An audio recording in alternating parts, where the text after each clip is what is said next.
Hey folks, we're here for another segment of Zarzaur Law TV. Joining me today are Mark and Channon Baumann.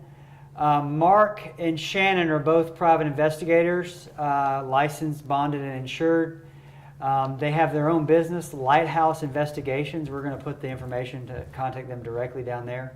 But they're also Zarzaur Law's exclusive source for private investigative needs.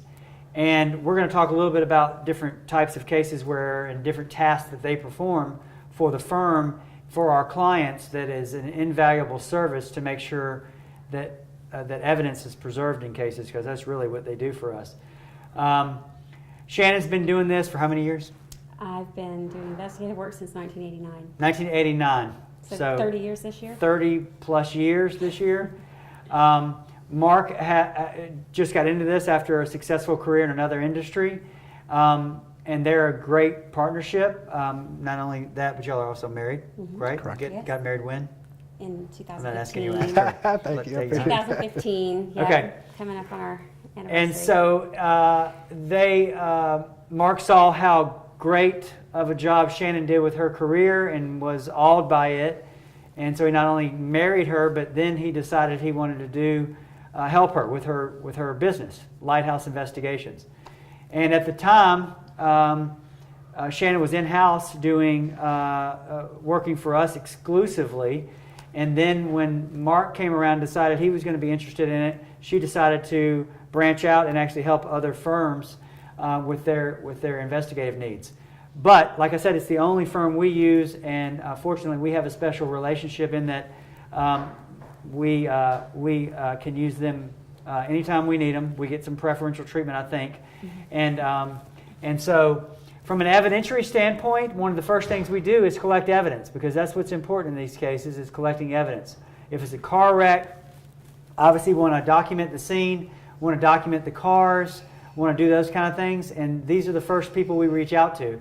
So Channon, talk a little bit about a typical car wreck where you're involved. Okay. What kind of things do, you and Mark, in those kind of cases? Well, when we do a car accident, the most important thing is to get documentation as soon as possible. So we want to document the scene, and the reason being is you want to know what the weather conditions are, the road conditions, any signages or lack thereof, if a sign is missing, directional road markings, that sort of thing, because those things can change, and they can change quickly, especially with construction like it is in Pensacola. Right. So we want to do that. We want to photograph the area. We want to look at traffic signals, timing of those signals, whether or not they're operating correctly, and then witness statements. Well, witness statements are another element. You're talking about scene documentation. But we also, if you have a traffic accident, for example, or even a personal injury accident like a slip and fall or something, you want to know if there's any surveillance footage that might have captured that accident. If it's a traffic accident, if any of the witnesses may have had dash cam footage of it. Right. So any preservation or documentation of the accident or the scene or the conditions is very important, and it's very important to collect that as soon as you can. And you take pictures and video, and they're really good about getting that stuff right back to you. We have Dropbox that we use, and they're able to send us a link to the Dropbox, and it's usually the same day. So now, you wanted to talk about witnesses? Yes, and so the other thing that I asked for after pretty much the scene is documented and all the evidence is preserved is witness statements. And witness statements are really important because, believe it or not, time changes everything, and it changes people's memory. And so we want to hit the witnesses as quickly as possible. And so even if that means you do a telephone interview, if you can't get to the person's house, then we do it that way, because we want to make sure we preserve those statements in their truest form. So which one of you wants to talk about the witness statements? Go ahead. Okay. Well, for witnesses, we want to, same thing. We want to talk to them as soon as we can. And, with Florida and the statute of limitations, sometimes that is quite a while afterwards. But as quickly as we can get their recollection of what happened is important. We want to know if they took photographs at the scene. We want to know what they observed, if they spoke to either of the drivers, if they heard any admission of fault, what the conditions were. So witness statements are very important. Also looking at social media to see if there's any indication of witnesses that may not have provided their information on scene, so that if they have any documentation. So we look at that. We look at anybody that might have knowledge of the cause of the accident. Say you had a slip and fall or something and someone knows of the condition that caused that, even though they didn't necessarily witness that, but they've had prior knowledge of it or they knew it was a hazardous situation. So we look for those type of things. We also look to see if we develop anybody. I think I said that through social media. Right. And then just any indicators of that accident, anything. Right. And the thing to remember about witness statements is, even if you do them on the phone, Channon and Mark do a really good job of reducing those to writing, to a document.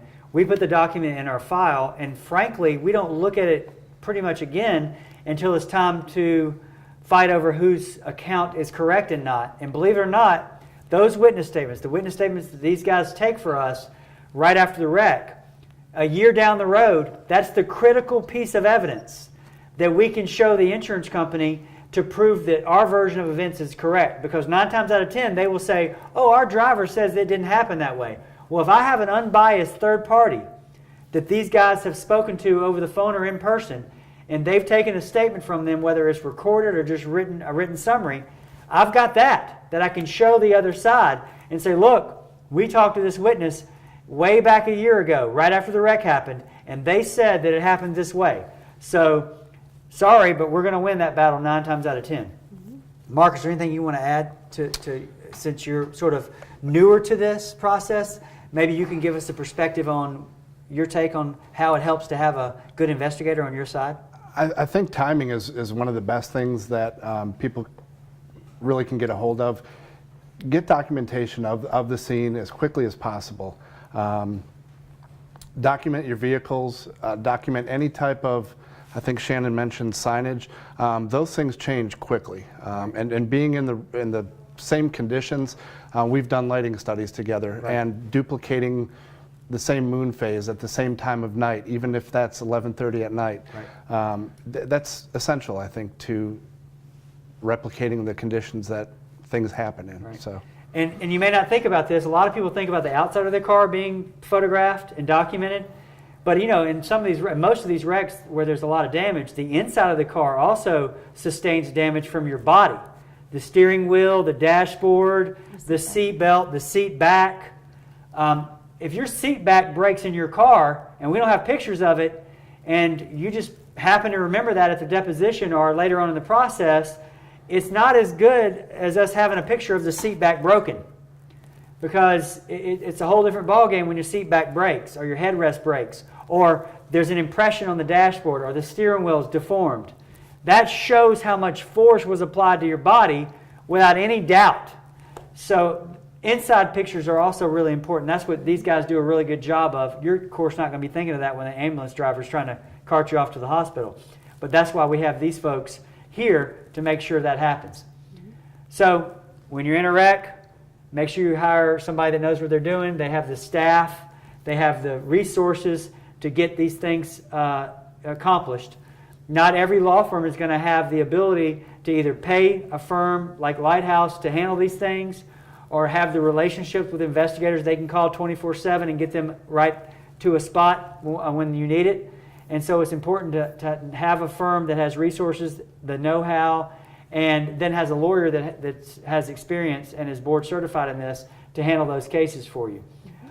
You can find Lighthouse on the web, and we'll show you how below here. You can find us on the web at zarzaurlaw.com, or you can always call us at 855-HIRE-JOE. Thank you all. Thank you.